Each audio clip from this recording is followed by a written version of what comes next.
The Boeing 737, designated as Alaska Airlines Flight 548, hummed softly as it lifted off from Seattle-Tacoma International Airport. It was a routine departure, a familiar journey down the coast on this crisp December day in 2025. Passengers settled into their seats, a mosaic of lives converging for this brief trip. Some immersed themselves in books, others in the glow of their devices. The aroma of coffee drifted from the galley, a comforting scent of normalcy. Captain John Miller, a seasoned aviator with eyes reflecting the wisdom of countless miles, guided the climb from the cockpit. His hands moved over the controls with practiced ease, a symphony of motion refined over years of experience. Beside him, First Officer Ryan Williams, younger but equally skilled, monitored the instruments, their synchronized actions a testament to their shared training and trust. The air buzzed with the routine chatter of air traffic control, a reassuring background hum to the smooth ascent. The initial leg of the flight, a steady climb over the rugged beauty of the Pacific Northwest, unfolded with the predictable rhythm of countless flights before it. Flight attendants navigated the aisle with practiced grace, offering drinks and snacks, their smiles a calming presence. The mood was light, the atmosphere one of casual anticipation. For many, it was just another flight, a brief interlude in their day. None could have known that in a matter of minutes, this ordinary journey would transform into a fight for survival.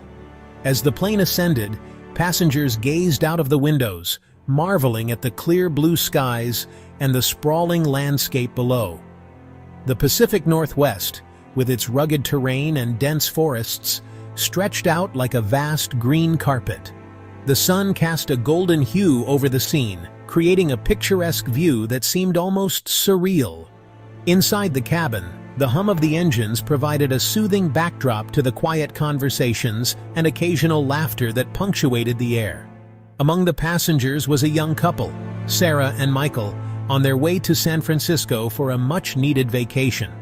They held hands, their excitement palpable as they discussed their plans for the trip. Nearby, an elderly woman named Margaret flipped through a photo album, reminiscing about her past adventures.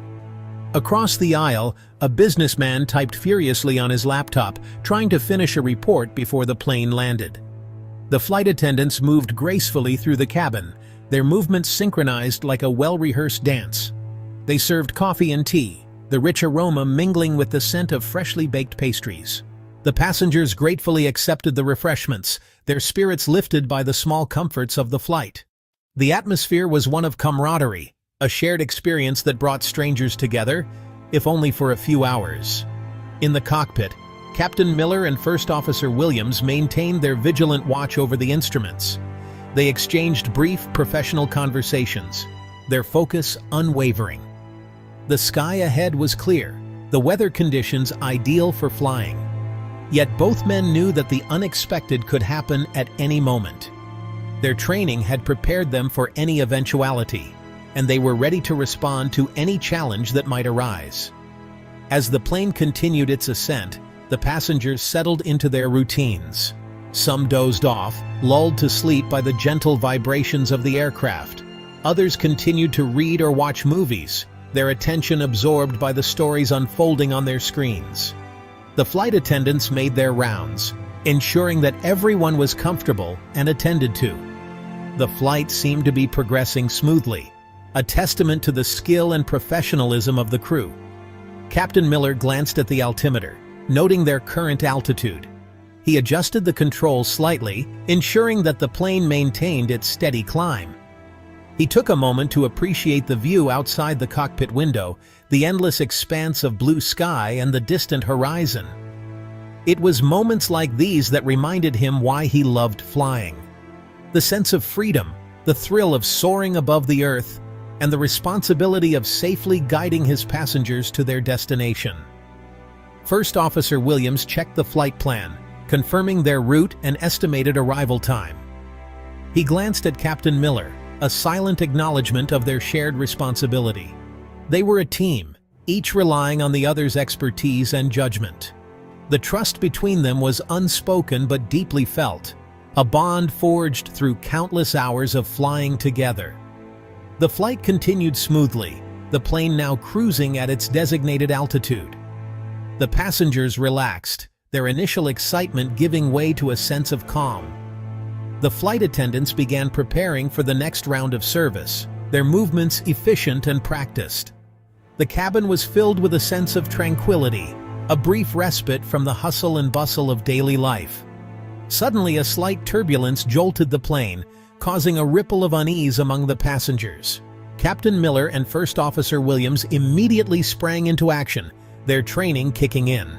They communicated with air traffic control, receiving updates on weather conditions and adjusting their course as needed. The turbulence passed quickly, but it served as a reminder of the unpredictable nature of flying.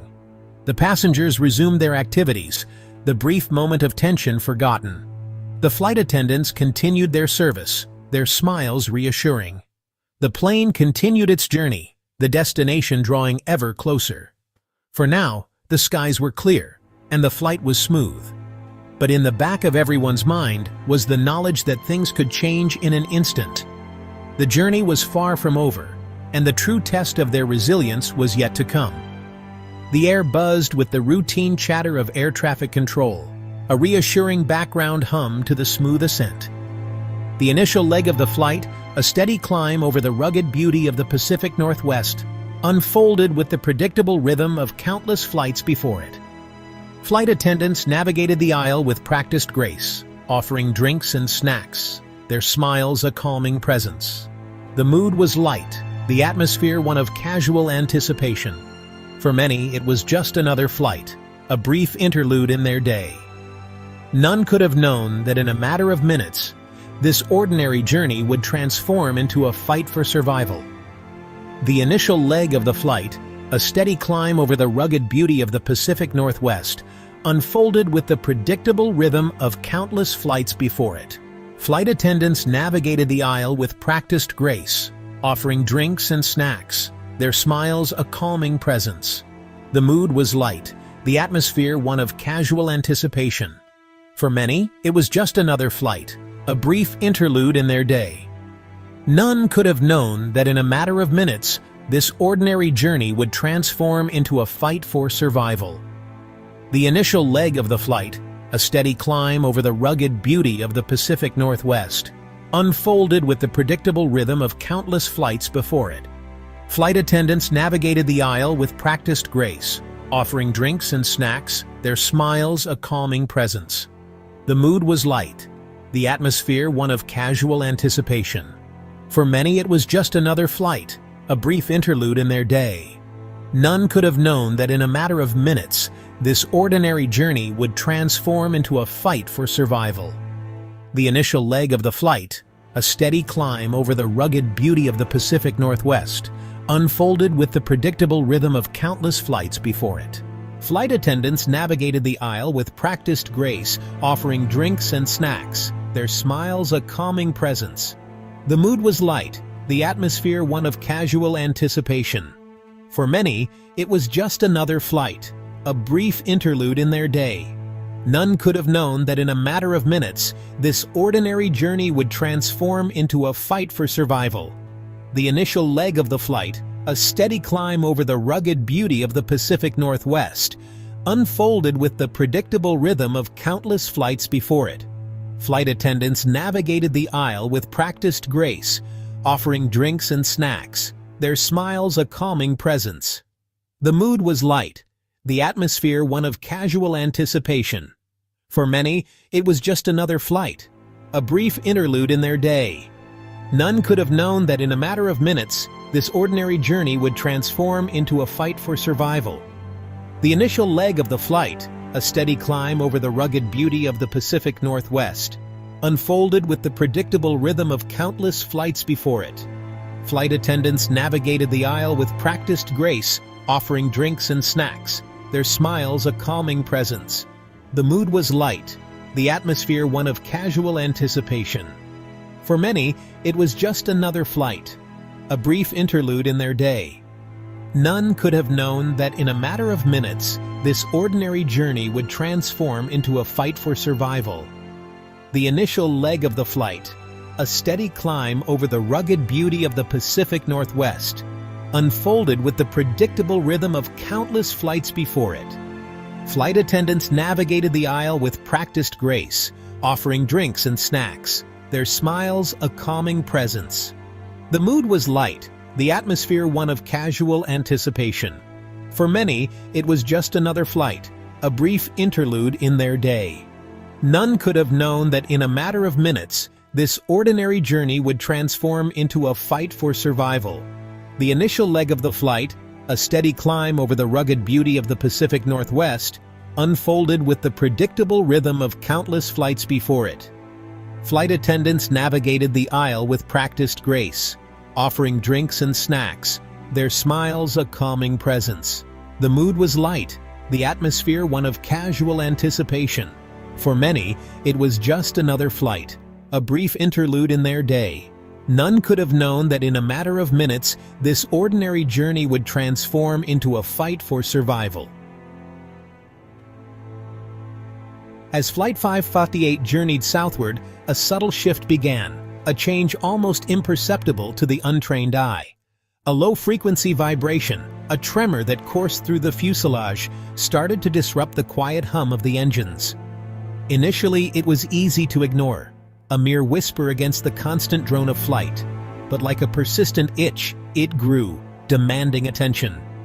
Captain Miller's brow furrowed slightly, his eyes scanning the instrument panel, seeking the source of the anomaly. The instruments, usually a source of reassurance, now seemed to offer no clear answers. The first tangible sign of trouble, a sudden jarring bang, ripped through the cabin, shattering the illusion of normalcy. Heads snapped up, conversations ceased abruptly, replaced by a collective gasp of surprise and apprehension. The lights flickered, a disorienting strobe effect that sent a jolt of fear through the passengers. The once steady and reliable environment of the cabin was now a place of uncertainty. The comforting murmur of the engines, a constant companion in the air, morphed into a disconcerting, uneven sputtering. Fear, a primal instinct, began to spread through the cabin, contagious and swift. The passengers, who had moments ago been lost in their own worlds, were now united in their shared anxiety. The initial shock gave way to a wave of murmurs, questions whispered from one anxious passenger to another. What was happening? Were they in danger?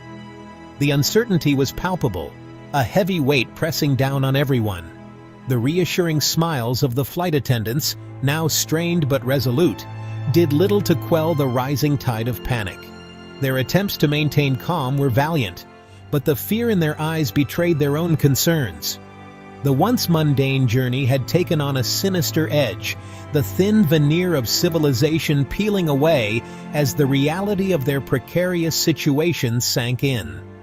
The passengers, now fully aware of the gravity of the situation, clung to their seats, their eyes darting around the cabin, searching for any sign of reassurance. The flight attendants moved through the aisles, their voices calm but their movements hurried, trying to restore a sense of order amidst the chaos. The once serene flight had transformed into a scene of tension and fear, a stark reminder of the fragility of human life in the face of the unknown. Far above the Earth, a harrowing scene of metal fatigue and aerodynamic forces was unfolding with alarming speed and intensity. The engine on the left wing, crucial for the plane's stability, had experienced a catastrophic failure. A critical component, weakened by countless cycles of stress and strain, had finally failed. The turbine blades, spinning at incredible speeds, disintegrated, shredding metal and sending shrapnel through the engine casing. The explosion's force partially tore the engine from the wing, leaving it dangling precariously, a grim reminder of mechanical failure's unforgiving nature. The plane lurched violently, thrown off balance by the sudden loss of power. Passengers felt a sickening weightlessness as the aircraft bucked and shuddered, threatening to spiral out of control. Screams filled the cabin, a chorus of terror echoing through the aircraft. In the cockpit, alarms blared, their shrill cries underscoring the unfolding crisis. Red warning lights illuminated the instrument panel, painting a stark picture of their dire situation. The control column, once a symbol of mastery over the skies, now vibrated violently, resisting Captain Miller's firm grip. The plane, no longer a compliant steed, had become a bucking bronco, threatening to hurl its passengers into the vast Pacific Ocean. In the midst of the storm, with alarms blaring and the aircraft shuddering violently, Captain Miller stood as a beacon of calm. The storm outside was a relentless force, hammering the plane with unyielding power. But inside the cockpit, Miller's demeanor was a stark contrast to the chaos.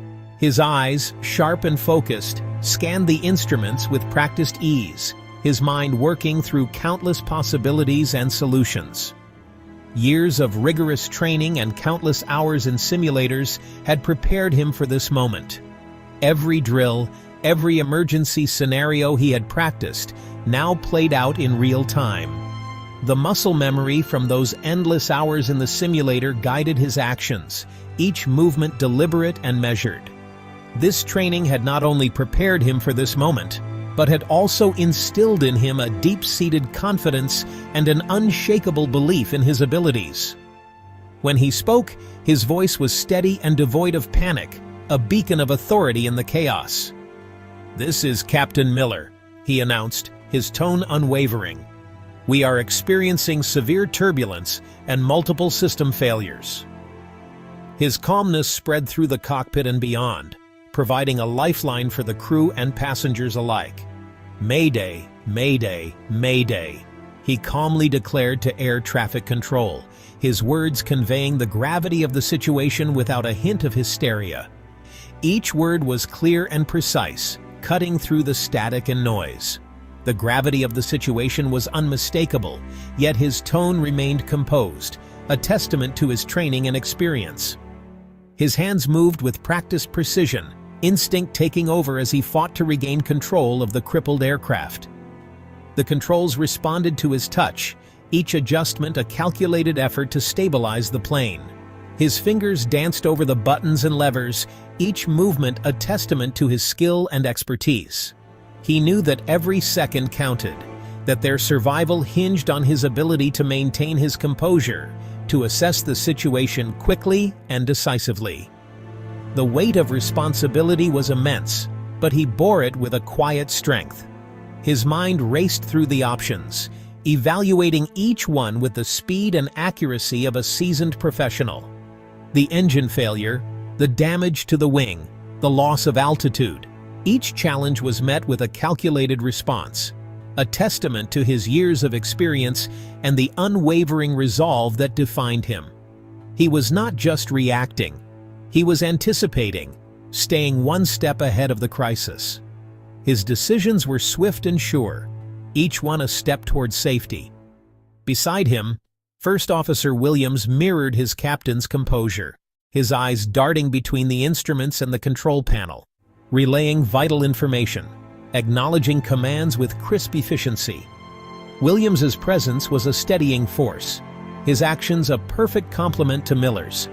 Together they formed a formidable team, their synergy a product of countless hours of collaboration and mutual trust. Their teamwork, honed through countless hours of shared responsibility, was seamless, a well-oiled machine operating under unimaginable pressure. Each command was met with immediate action, each piece of information processed and acted upon with lightning speed.